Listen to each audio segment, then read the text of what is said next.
Hey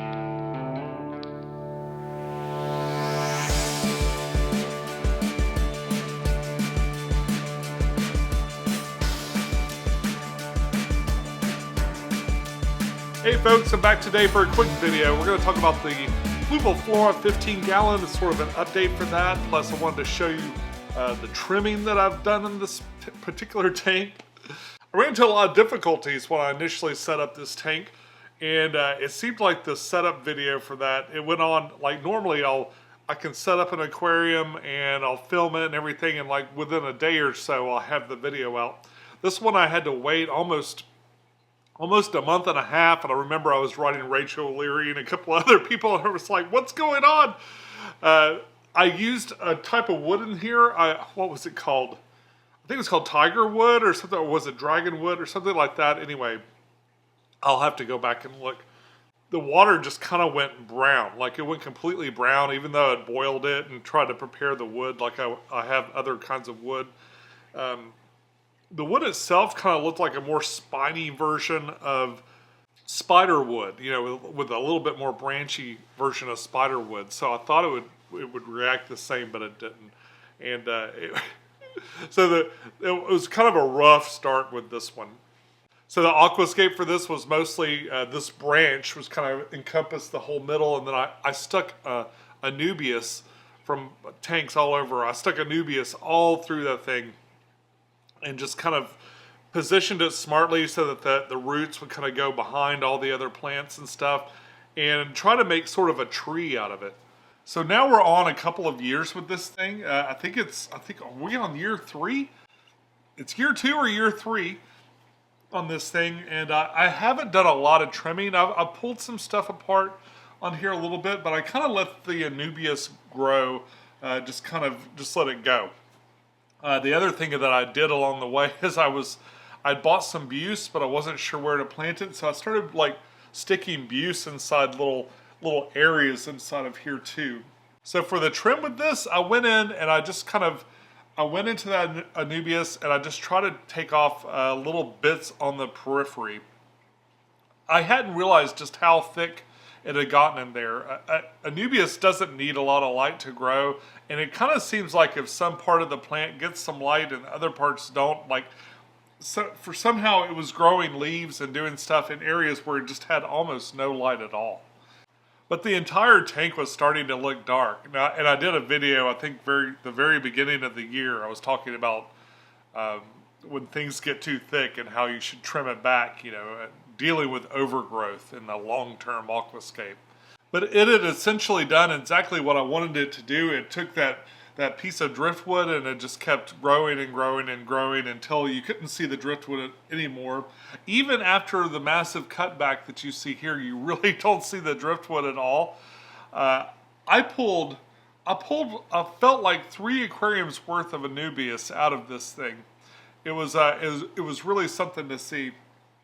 And when I got done, I had this bucket full of mostly viable plants. Now some of the areas, because it had gotten stagnant in there, like I guess with water movement and stuff, and like little nutrients sort of collect in certain areas in there.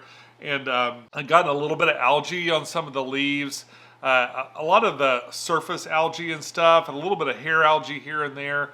It was kind of starting to get kind of ugly in places, but I trimmed all of that Anubias out and put it in a bucket, and there were still like lots and lots of viable plants.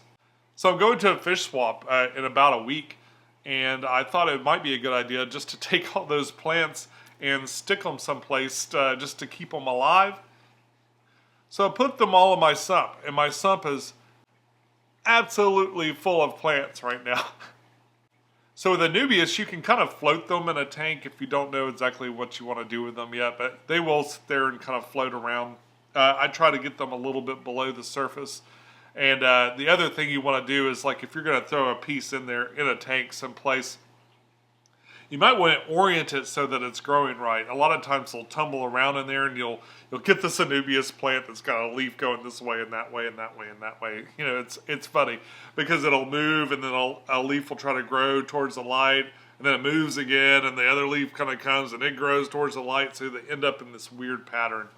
That can happen in a place like this too, where it tries to grow and it can't go any further, so it starts to grow out in a weird way, and then the leaves kind of come out in a convoluted way. So the way I maintain things is it's more about cleaning the glass and doing my water changes and noticing little things that could be wrong. I tend to avoid trimming the plants as often as possible, just because it's sort of a pain. And sometimes it doesn't look very good for a little while. The way I deal with the stem plants, of course, is I pull them all the way out, I trim off the top of it, and then I replant it. That seems to be the best way to have really good looking stem plants. And not all of these I had to do that with, but a few of them I did. As far as what's going in here, I've still got the orange shrimp, and I've got I think it's red neon blue-eyed rainbows is the full common name. I'd really like to get more of them, and I really love to figure out a way to breed them, but I'm not quite there yet. This, of course, is using that Fluval 107 canister filter, that tiny canister filter, and that seems to be working really, really well. I'm completely in love with the Fluval lights that ramp up and down, and that's done really good on this tank. The tank itself seems to be well made, and I've enjoyed this shape. I think this is a great shape for a square tank. That 15 gallons is not super tiny, but not huge either by any means. You can put it a lot of different places. I think this comes with the Aqua Clear hang on the back or something like that. But like I said, easily upgraded to a little canister filter, or keep the hang on the back if you like those. And that's about it for this week. If you'd like to see the setup for that video, you can click right here. If you'd like to see something YouTube thinks you'll like, click right here. And I'd love to see you again. Please subscribe. Follow your bliss, and I'll see you soon. Bye-bye.